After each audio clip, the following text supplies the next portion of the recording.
2005 թվականին հիմնադրամը ստեղծվելու ժամանակ դիզայնը արվել էր այնպես, որպեսզի ինքը համապատասխաներ միջազգային լավագույն փորձին։ Ու ինչի համար է հենց ավանդների երաշխավորման հիմնադրամը, առաջնային նպատակը այն է, որ մեր հանրության, հասարակության շրջանում ստեղծենք վստահության միջավայր, վստահության մթնոլորտ, որտեղ մարդիկ կարողանան ազատորեն տնօրինել իրենց միջոցները բանկերում ավանդներ տեղաբաշխելու միջոցով։ Հիմնադրամը շատ նորմալ կերպով իր առաքելությունը իրականացրել է տարիների ընթացքում։ Եթե ավանդների երաշխավորման հիմնադրամը մեր ամենօրյա խոսույթի մաս չի, հենց դա վկայում է հիմնադրամի եւ համակարգի կայունության մասին։ Հիմնադրամի կարևորության մասին ինձ թվում է կարելի է բավականին երկար խոսել, բանկային համակարգի կայացածության, բանկային համակարգի նկատմամբ վստահության ամրապնդման առումով ինքը հերթական քայլերից մեկն է եղել, բայց շատ կարևոր քայլ է եղել։ Ավանդների հատուցումը երաշխավորող հիմնադրամը կայունության լուր ինստիտուտ է, այսինքն այդ ինստիտուտի մասին կարող է շատ չխոսեն, բայց այդ ինստիտուտի ինքը իր գործը անում է ու ամրապնդում է բանկային համակարգի կայունությունը։ 2000-ականների սկզբին Հայաստանում դեռ թարմ էր ԽՍՀՄ փլուզումից հետո ԽՆԱ բանկում կորցրած ավանդների հիշողությունը։ Ըստ որոշ գնահատականների, ԽՍՀՄ-ում մեկ շնչի հաշվով ավանդների ծավալով հայ ավանդատուները առաջատար տեղերում էին։ Պետությունը փորձեց ինչ-որ կերպ փոխհատուցել այդ կորուստները, սակայն դա համարժեք չէր գնողունակությանն ու չէր նպաստում վստահության ձևավորմանը։ Անկախություն ձեռք բերելուց հետո 10 տարվա ընթացքում գործունեությունը դադարեցված ավելի քան 3 տասնյակ բանկերից մեծ մասը սննկացան, իրենց հետևից թողնելով գումարներ կորցրած բազմաթիվ մարդկանց։ Վերջին 20 տարվա ընթացքում մեր բանկային համակարգը էական զարգացում է ապրել եւ չնայած ինչպես ներքին, այնպես եւ արտաքին շոկերի, կրկին ապացուցել է, որ ժողովուրդը եւ հասարակությունը իրեն վստահում է որպես երկրի զարգացման եւ իրենց բարեկեցիկ ապագայի երաշխավորման առանցքային ինստիտուտ։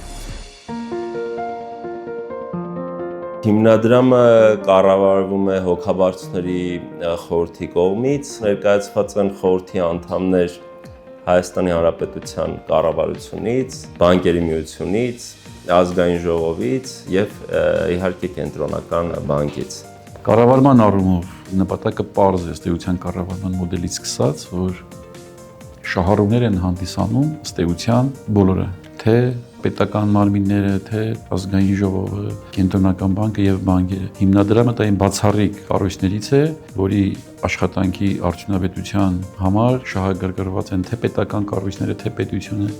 թե մասնավոր հատվածը եւ թե կարգավորող մարմինը կենտրոնական բանկը։ Որպես հիմնադրամի խորհրդի անդամ հանդես եմ գալիս բանկերի միության կողմից եւ կարող եմ ասել, որ դրականորեն զարմացած եմ հիմնադրամում կորպորատիվ կառավարման բարձր մակարդակով, խորհրդի աշխատանքի որակով եւ խորհուրդ գործադիր մարմին աշխատանքի թափանցիկությամբ, հստակ հաշվետվողական համակարգով, որոշումների ընդունման մանրամասն քննարկմամբ, դա էապես գոհացնող է եւ ես կարծում եմ, որ դա զգալի նախադրյալ է ստեղծում հիմնադրամի կանոնության եւ հետագա զարգացման համար։ Հիմնադրամը ստեղծվեց ֆիզիկական անձանց բանկային ավանդների հատուցումը երաշխավորելու մասին օրենքի անմիջապես ընդունումից հետո եւ ինքը իհարկե կարևորագույն դեր եւ նշանակություն ուներ։ 2005 թվականին, երբ հիմնադրամը ստեղծվել է, այդ ժամանակ մենք արդեն կարող ենք ասել, որ ունեցել ենք բավականին կայացած բանկային համակարգ, ինչ որ փորձությունների միջով անցած, մարտահրավերներ դիմակայած եւ այս համակարգը ինքը լրացուցիչ քար է եղել, որը այդ ամրության պատը կառուցել է։ Այսօր ունենք մի համակարգ, որը որ ամեն մի ավանդի համար երաշխավորվում է դրամայինի դեպքում մինչև 16 միլիոն, արտաշուտայինի դեպքում մինչև 7 միլիոն դրամին համարժեք ավանդներ, այսինքն մարդիկ միջին խավը, եթե այդպես վերցնենք, ոչ գերբարձր եկամուտներ կամ ավանդներ ունեցողները, իրենց ավանդները ամբողջությամբ պաշտպանված են։ Նշեմ մի ցուցանիշ։ 2005 թվականին բանկային համակարգի ակտիվների կշիռը համախառն ներքին արդյունքում փոքր էր 20%-ից։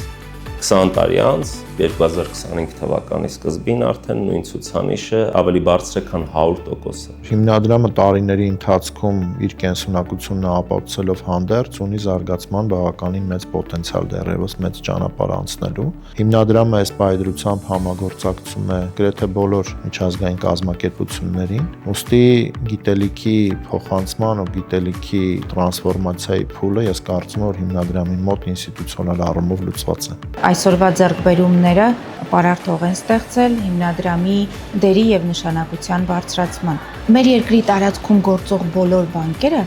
ավանդների երաշխավորման համակարգի մասնակիցներ են։ Ուստի բանկերը երաշխիքային վճարներ են վճարում, հիմնադրամի միջոցները գոյանում են ինչպես բանկերի կողմից վճարվող երաշխիքային վճարներից, այնպես էլ հիմնադրամի կողմից կառավարվող ներդրումային արդյունքում են ձևավորվում։ Ուզում եմ շնորհավորել բոլորիս այս նշանակալից օրվա կապակցությամբ եւ ուզում եմ նաեւ շնորհակալության ու երախտիկի խոսքեր հղել մեր բոլոր գործընկերներին, ֆինանսական ոլորտի պրոֆեսիոնալներին, բանկերին, ավանդների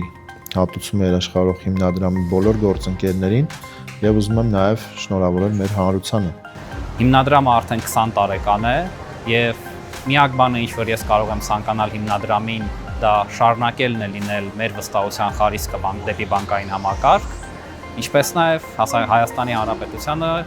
մաղթել, որպեսզի նման կառույցներ ապագա 20 տարիներում ստեղծվեն այլ ոլորտներում, որպեսզի մենք վստահ լինենք, որ մենք շարժվում ենք ճիշտ ուղղությամբ եւ մեր ապագան եւ մեր բարեկեցությունը վստահելի ձեռքերում է։ Շնորհավորում եմ։ Եվ ուզում եմ հատուկ շնորհակալություն հայտնել ավանդների հատուցումը երաշխավորող հիմնադրամի անձնակազմին, նրա ղեկավար Տիկին Հարությունյանի գլխավորությամբ, որոնք ամեն ինչ անում են, որպեսզի այդ միջոցները պրոֆեսիոնալ ձևով կառավարվեն եւ մենք այդտեղ որևէ խնդիր չունենանք, ու նաեւ շնորհավորել Հայաստանի Հանրապետության բոլոր ավանդատուներին, որոնց ավանդները պաշտպանված են ինստիտուցիոնալ կերպով, օրենքով եւ պրոֆեսիոնալ թիմի աշխատանքի շնորհիվ։ Ցանկանում եմ բոլորի շնորհավորել հիմնադրամի ստեղծման 20-ամյակի կապակցությամբ եւ վստահեցնել, որ հոգաբարձների խորհուրդը հիմնադրամի անձնակազմի հետ անելու է ամեն ինչ, որպեսզի ձեռքբերումները լինեն շարունակելի։ Ուզում եմ շնորհակալություն հայտնել եւ շնորհավորել հիմնադրամի աշխատակիցներին, անձնակազմին, իրենց չափազանց կարևոր ու արդյունավետ եւ պոզիտիվ աշխատանքի համար։ Ես կուզենայի շնորհավորեի բոլոր նրանց, ովքեր որ մասնակցություն են ունեցել հիմնադրամի ստեղծման եւ գործունեության համար, բանկերին, որոնց հատկացված միջոցներով հիմնադրամը գործում է եւ շարունակելու է գործել ու դեռ զարգանալու է։ Բոլոր աշխատակիցներին հիմնադրամի, ում ամենօրյա աշխատանքի շնորհիվ իսկապես մենք տեսնում ենք, որ հիմնադրամը օրորի ավելի կազմակերպված եւ ավելի ժամանակակից կառույց է դառնում։ Կենտրոնական բանկի կառավարության, ազգային ժողովի բոլոր այն գործընկերներին եւ մասնակիցներին, ովքեր իրենց որոշումներով եւ իրենց աջակցությամբ մշտապես ներծուկ են եղել հիմնադրամի թե ստեղծմանը, թե ընթացիկ գործունեությանը եւ թե ապագա զարգացումներին։ Շնորհավորում եմ հիմնադրամին 20-ամյակի կապակցությամբ, ցանկանում եմ որքան հնարավոր է երկար իրենք հատուցման դեպք չունենան։ Ի սրտե շնորհավորում եմ Հայաստանի ավանդների երաշխավորումը հատուցող հիմնադրամի աշխատակիցներին Հիանալի Հոբելյանի 20-ամյակի արդիվ։ Ցանկանում եմ նոր հաջողություններ, անսպառ էներգիա եւ բարօրություն։ Հարգելի գործընկերներ եւ ընկերներ, ինձ համար իսկապես մեծ հաճույք եւ պատիվ է շնորհավորել հիմնադրամին 20-ամյակի արդիվ։ Մեծ հպարտությամբ եմ հիշում, որ 2006-ից 2010 թվականներին այս ուղղումն եմ կազմել որպես KFW-ի կողմից ֆինանսավորվող խորհրդատու, օգնելով հիմնադրամի ստեղծմանը։ Շնորհավորում եմ հիմնադրամին, մաղթում եմ ձեր շարունակական հաջողություններ։ Հարգելի գործընկերներ եւ ընկերներ, ջերմ ողջույններ Վրաստանից։ Վրաստանի ավանդների ապահովագրության գործակալությունում մեծապես գնահատում ենք մեր հայ գործընկերների հետ համագործակցությունը։ Շնորհավորում եմ հիմնադրամին եւ մաղթում շարունակական հաջողություններ։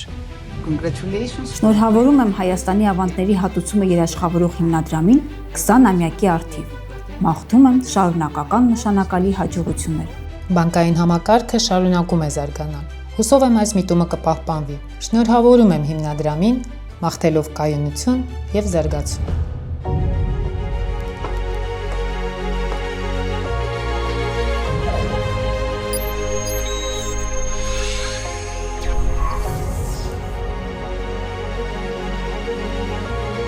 Thank you.